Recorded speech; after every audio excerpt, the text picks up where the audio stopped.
So it finally happened on the 2nd of November, around midnight, 11 something, Indian Standard Time. Avni, the mother that all of us were fighting for, that all of us believed was invincible, that all of us believed would not actually be killed, was shot down in cold blood by Ashkar Ali Khan, the son of the hunter who was actually employed to shoot her down, under the aegis with the blessings of the Indian government and the Forest Ministry of Maharashtra, and ostensibly the blessings of the Supreme Court as well. I'm slightly confused on that issue. All of us who are part of Avni's army, who've been fighting tooth and nail, or who have been fighting tooth and nail, sorry, I shall change that to present tense, who are fighting tooth and nail, honestly never thought we'd see this day. Through thick and thin, through every obstacle that came our way, we were somehow convinced. In fact, my clarion call was not let Avni live. My clarion call through all this was Avni will live. Because we had that much of faith in the world's largest democracy. We knew they would not let us down. We knew that the government would at some point succumb to popular pressure and do the right thing, do what is fair, do what democracy entails, follow the wishes of the people.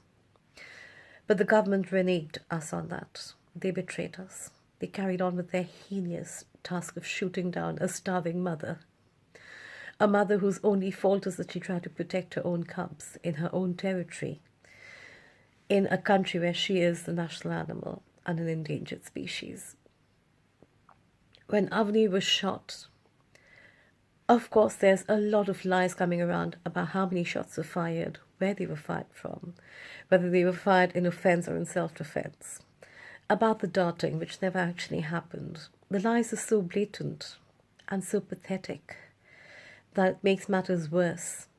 It actually almost, it's an insult to the death of such a majestic mom. And the post-mortem report will of course be rigged. It'll be completely tailored to suit what the state and the government are telling us. Completely tailored to it. But does the government honestly think the common man, apart from us activists fighting passionately, are that stupid? I have spoken to loads of people who really aren't animal activists, aren't even animal people, but even they have found this shocking, absolutely shocking. And when Avni was found, when she was killed, ladies and gentlemen, there was no food in her stomach on the post-mortem finding. That's a true finding. That's something which even the state government has been compelled to admit. So there was a starving mom who was shot down in cold blood, in spite of the entire world begging India to stop going ahead with this sin. The sin has been committed, ladies and gentlemen, but Avni's army, us, we, the common people, the people with humanity, morality, ethics and compassion intact, will not go away quietly into the night. We continue to be Avni's Sena. Avni today is not merely a mom. She's not merely a tigress. She's a movement. She's a cohesive force that's bound us together for life, those of us that have been fighting for her tooth and nail. And believe you me, she's a fire that will scorch those that have killed her and those that of the ilk that continue to wish harm on Mother Earth and its inhabitants, our co-earthlings. Our appeal, everyone's appeal, is to the Indian government, now that you have deliberately orphaned those cubs. What are you doing for them? Nothing. Is it not your moral duty to go and search those babies and try and rehabilitate them the best you can? You are responsible for their plight. They are frightened. They're starving. They're waiting for mom to come back somewhere. And you're doing nothing about it. How much more barbaric can you show yourselves up to be? How much more must we bow our heads in front of the entire world, coming from the country of Ahimsa, of the Mahatma, of one of the most ancient cradles of civilization? how much more will you belittle us in front of the entire world? Do something for those cubs. Find them. Activists are trying to find them. Don't thwart them. Don't stop them.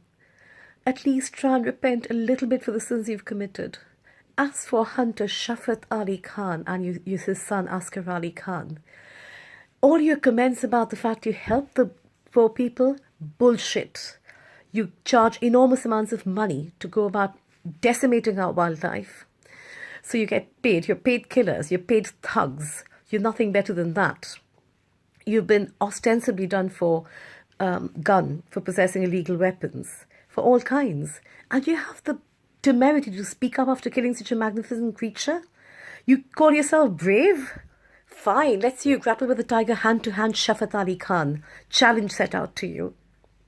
But this post is not about, what's his name, Mukhtar, the forest minister who smilingly ordered the tiger to be killed, or Fadnavis, who is the chief minister of Maharashtra and is supporting this tacitly, or A.K. Mishra, the conservator of forests, who has gone ahead and caused this murder, allowed this murder to happen, encouraged it to happen. This is about Avni's kids, and this is about Avni's army. There is a global protest for Avni worldwide, where every citizen of the world will speak up for this mother who has sacrificed her life and led a movement. She has given rise to a movement which will absolutely scorch anyone who stands in our way with the fire of passion and of compassion. I am leading the march in Manchester, ladies and gentlemen. So whoever in the UK wants to join me, it's Manchester City Centre, opposite Harvey Nichols. The nearest station is Victoria, Manchester Victoria. Anyone that wants to get in touch with me, please contact me over here on this mail. Between 12:30 and 3, I shall stand there for Avni. We will stand there for Avni. All of us activists, all of us that care about the sin that was committed on our hallowed grounds, in our hallowed country, against a mother. And we will beseech, beg, plead, and eventually shout at the Indian government to protect those two cubs. It is their moral duty, and we will not let those cubs die. We will not let Avni die in vain. You have started a movement, Avni, which will absolutely help us conserve Mother Earth, because the consequences of what the Indian government and the likes of Shafat and the chief ministers and the prime ministers and the governments have started means one day we will stand here totally devoid of any vegetation, devoid of our co-earthlings, and only on that day that we will realize, as I've read somewhere on Facebook, we cannot eat money. Have a think about that. Please join me. I march in peace. I come from the land of Ahimsa in spite of what my land's done. I fight for Avni, a mother who has been extremely near and dear to our hearts and who will live in our hearts forever. And I fight for her cubs who have been brutally orphaned and who need our protection and our voice. Please join me, Manchester, Saturday the 10th, outside Harvey Nichols. And please join all the marches happening worldwide. Canada is marching several cities, Edmonton, Toronto, Vancouver. The US is marching, Atlanta I know is marching, New York. Many, many cities in India are marching. If nothing else, stand alone. Get a poster, get a mask, get anything. Stand alone and shout out for justice for this mother who had the guts to withstand the force of an entire government protecting her cubs. If she could do it alone, all of us can do it alone. Shout for Avni. Avni will live. Avni lives.